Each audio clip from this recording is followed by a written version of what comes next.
must tell you, I'm quietly nervous.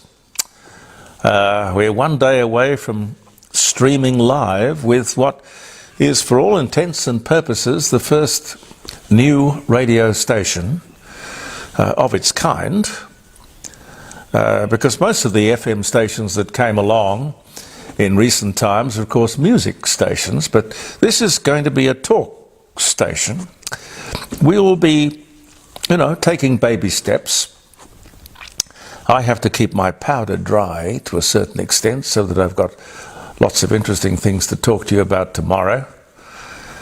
But if you want to join us, it'll be live streaming from 9 o'clock, and you simply go to jeremycordeaux.com, and my understanding is that it'll be right there.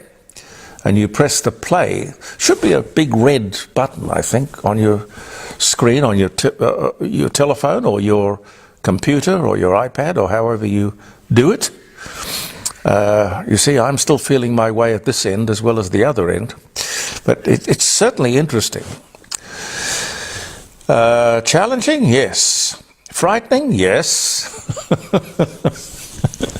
I'm used to having sort of a kind of an infrastructure around, with a radio station.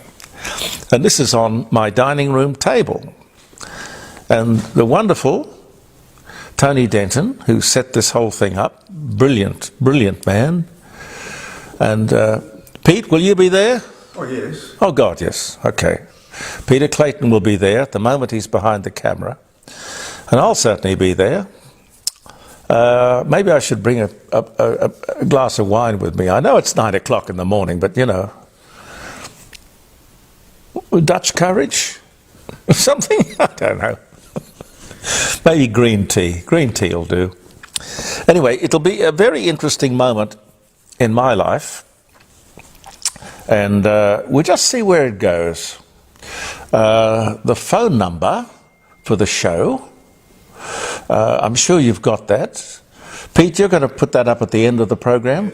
Yes. We'll put that up on the garage door at the end of this show. And you can feel free to call in any time you like. And if I can't get to you, we don't have a switchboard, of course. It's a mobile phone. The call will come in, and hopefully you'll leave a number, and we'll call you back. But I'll probably be chatting about something and be very happy to press the button that puts you to air. And unlike 5DN or 5AA, where I was of late until I was sacked, unlike that, this is a show that will go worldwide. Because I don't know. Pete, you can fill us in. We've got listeners, not many, 2 or 3 in South America, the Philippines, Yes. South Africa, America. USA and Canada. And Canada. Yeah. America and Canada. I think it's 4 countries in South America: Brazil, Peru. Yeah. Well, there are a lot of countries in South America, but I mean, the thing that boggles my mind is, how would they find us in the court of public opinion? How would they find that? Why would they go looking in the first place? I've got no idea, but I don't quibble. I think that's wonderful. Not that much of what I say is relevant to South America or South Africa or even, indeed, the United States of America. But I guess there's a certain curiosity about what happens in other places. I get that. I get that. Anyway, it's a brave new world. One, as I said, with which I have some fear, but I'm also amazingly excited by the possibilities as to where this little program on jeremycordeaux.com live on a Friday will take us. Now, on one hand, I don't want to take up too much time promoting tomorrow, but I also want to keep my powder dry and have lots of interesting things to talk to you about tomorrow. Because a 3-hour program, now we've got no news, and there are no commercials. Well, no, let me stand corrected. Tony Denton has collected over the years. He's a bit of a collector as well. He's my next door neighbour. He has collected some of the classic commercials from the radio that, I would think you and I grew up with here in Adelaide, and there are a few national ads as well. So he's going to pop those in. But by and large, it's going to be just a very straightforward program with what ends up in the news of the day and on the telephone. We're thinking about guests for the first show. Leave that with me. It's a work in progress. I mean, it's very difficult, because how do you actually say to somebody, somebody interesting, I mean, come around and sit down with me at the dining room table. We're doing a talk show. It sounds a bit weird. And I would expect, I don't know, I've got a few people in mind, I would half expect most of them to hang up in my ear. But anyway, we'll see what develops there. But it's certainly interesting. So look out for the number, which will be on the garage door when this segment today, the Court of Public Opinion, finishes. And I hope you'll tune in, jeremycordeaux.com, tomorrow.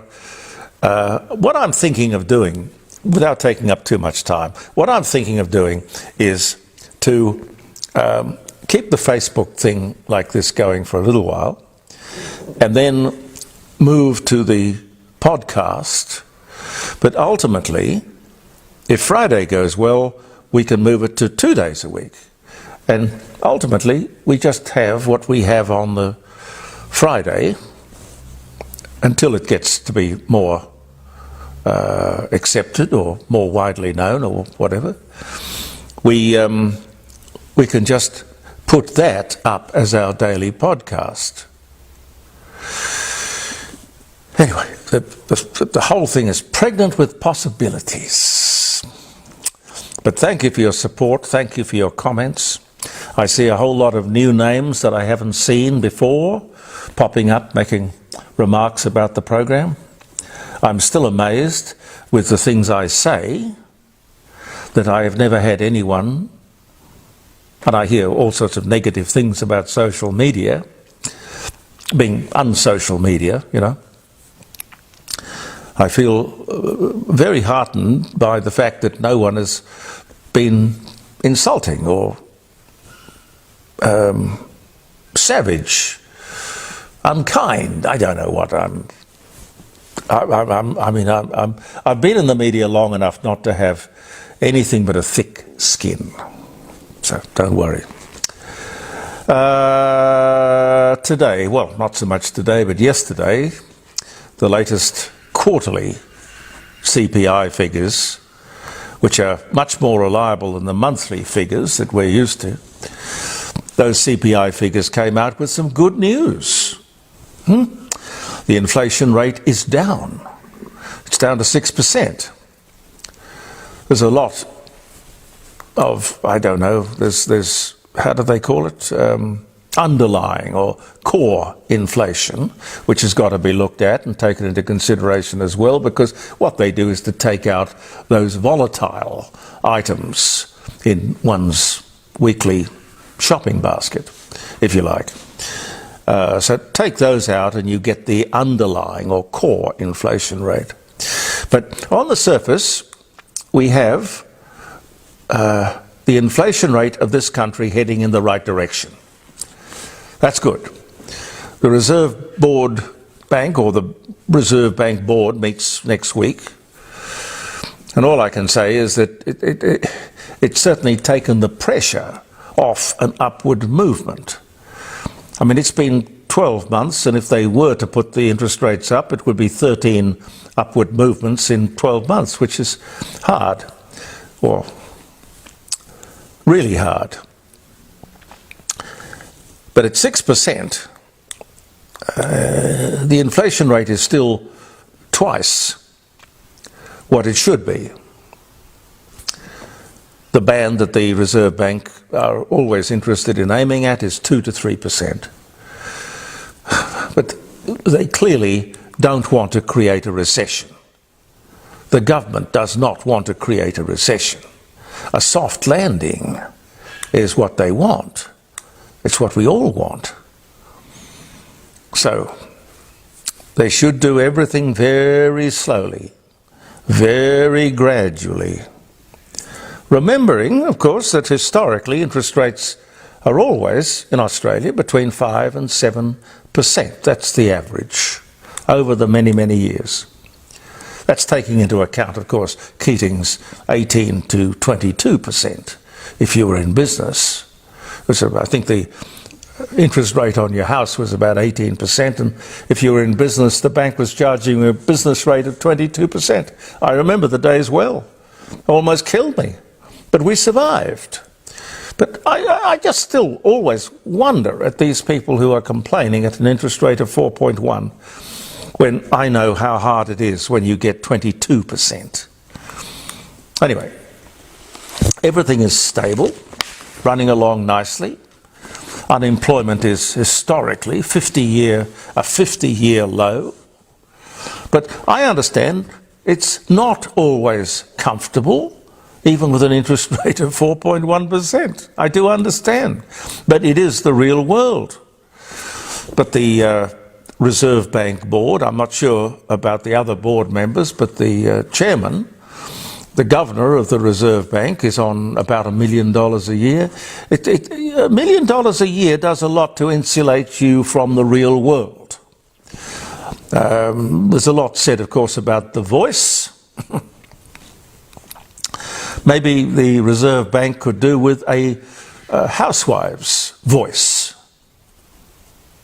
You know, people who actually go to the supermarket and have to fill the basket, knowing that at the other end, where you get to the checkout, it might be you have to give things back. The real world, not always a comfortable place.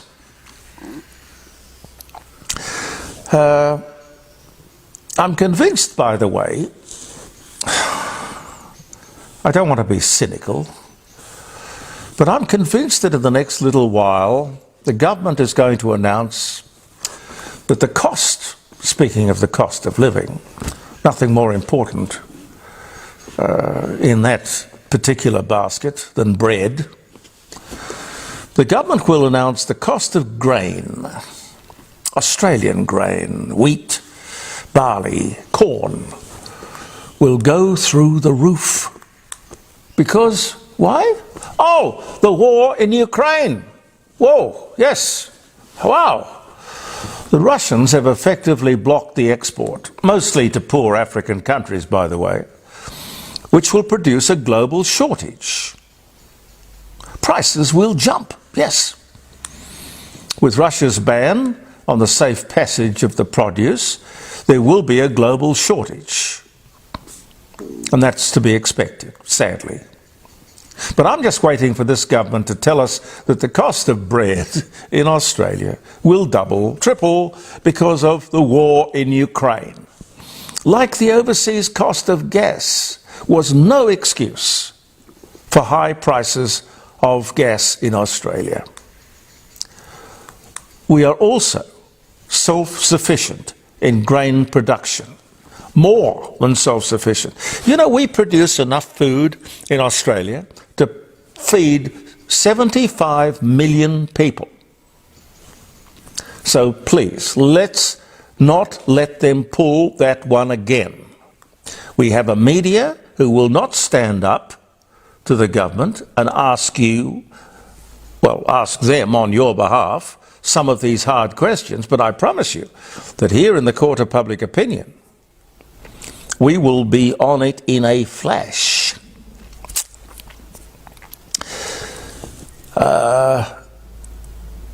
This is trivial by comparison, but the indestructible bed. Have you seen that commercial, Pete? No. The indestructible bed. Apparently it's made of steel. Doesn't sound particularly comfortable, but anyway. The indestructible bed. If you've seen the ad on television, I don't know how comfortable or how expensive it is. It's the relevance of the ad that I question. This brand comparison test, where they lift up the two beds 10 metres and then they drop them. Why? I mean, what's the point? How many of us will lift up our beds 10 metres and drop them? I mean, I know it's only a small point, but really, I don't know. Don't really know. Anyway, again, let me say thank you for viewing the Court of Public Opinion. I'll leave you with some little dates for which we remember the day, but I mean, you might find 1,000 other reasons to remember the day. The Theatre Royal in Sydney opens. That was in 1985. Oh, well, this was Cats, wasn't it? This was the refurbished Theatre Royal. $3 million to produce Cats. I never went to see Cats. I just don't know why anybody did.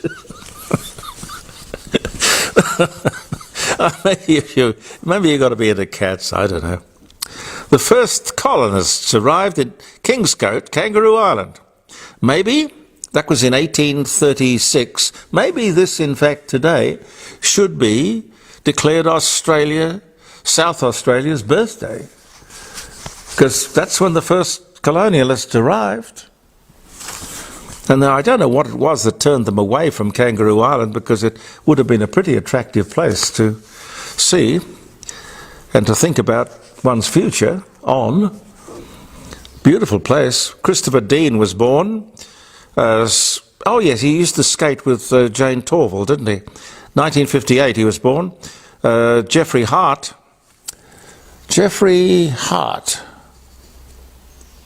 arrived in Australia. He was the first judge of the New South Wales Supreme Court, 1814. Okay. Dennis Ralston was born in California, former US tennis player. James Mason died. He was 75. He died in Lucerne in Switzerland in 1984 on this day. The first flight of the world's first jet-propelled aircraft, the Comet, this day in 1947. John Laws worked his last show at 2UW in Sydney. Sir Philip Lynch was born in Melbourne, 1933. When did John finish that show? 1979. Korean armistice was signed in 1953. First volumes of the Costigan Royal Commission were delivered to the government in 1982. That turned the world upside down. Icehouse was in concert at Theberton Theatre in 1984. Anyway, if you remember the day for any reason, I hope it's going to be a great one. You remember it for your special reasons. Thank you for viewing the Court of Public Opinion. We'll be with you from my dining room table live tomorrow at 9 o'clock. JeremyCordeaux.com should get you right there, and I'm told there's a big red button and you press it and it says play or live or something like that. And coming up, if you want to join us, have a little look at the closing moments of this podcast or posting, and you will see the telephone number.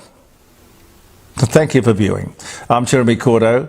Peter Clayton and I'll be back tomorrow around the dining room table. Thank you. Bye for now. Believe in yourself. Hi Australia, my name is Tila Reid. I was part of the constitutional dialogue process. Tila has been there in the heart of creating a framework for rethinking our constitution. Referendum engagement group member Tila Reid. You have all these remarkable people like Thomas Mayer and and Taylor Reid. We have to understand this concept of the voice is the first step in redistributing power. There does need to be these tough decisions and reparations for what First Nations peoples have lost. This notion of reconciliation, it's not enough. Our voice isn't ready to begin to demolish the system that continues to oppress us. All these remarkable people. What we need is to get back to these radical roots of the Communist Party. It's going to be very difficult once we succeed for a government to ignore this voice. It will be powerful. Authorised by Matthew Sheehan, Advance Australia, Canberra.